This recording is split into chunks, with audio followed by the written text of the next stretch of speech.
We will be presenting a timeline of pediatric developmental and functional hand grasps from the ages of 4 months to 12 months. The reflex squeeze is developed at the age of 20 weeks.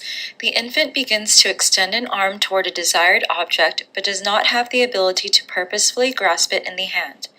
The object is held between the hand and body and is not considered a true grasp. The developmental advancement is a pattern of early reaching known as swiping.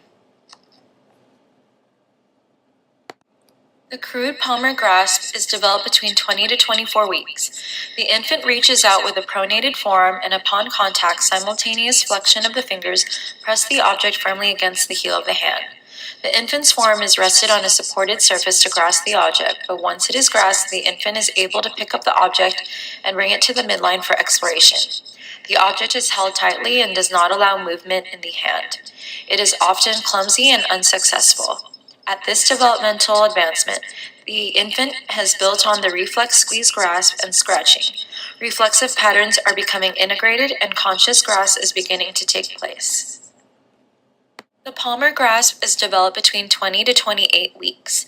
The forearm is pronated with the hand down on the object and the fingers flex simultaneously around the object to secure it in the midsection of the palm. The thumb does not assist with the grasp. Because the forearm is pronated, the child must rely on tactile and visual cues for feedback about its position within the hand. For the developmental advancement, supination of the forearm increases by the 6th month, allowing the child to visualize the object.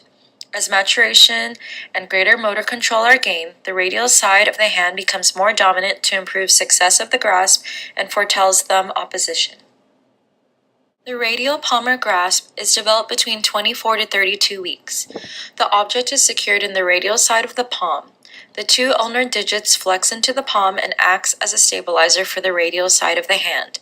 This grasp marks several developmental advancements, such as an instinctive grasp response and the beginning of thumb opposition, which is necessary to develop a mature grasp that is used throughout adulthood.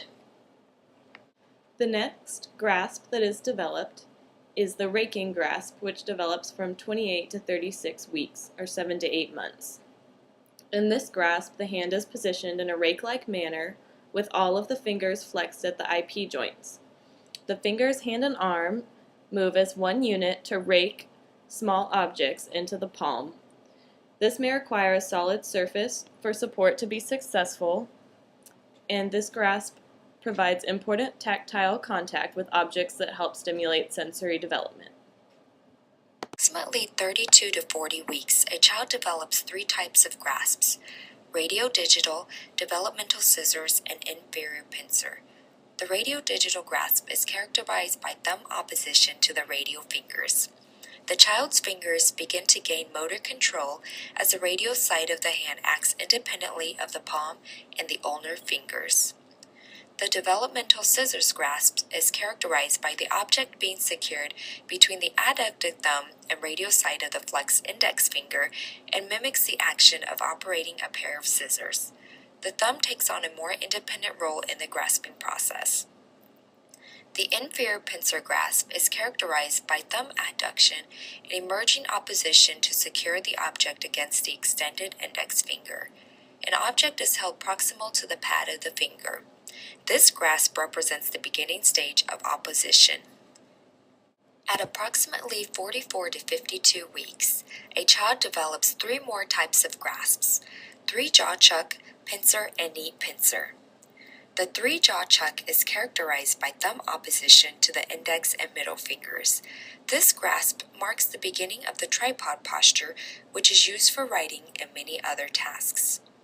The pincer is characterized by the object being held between the opposed thumb and pad of the index or middle finger. Minimal external support is needed for this type of grasp.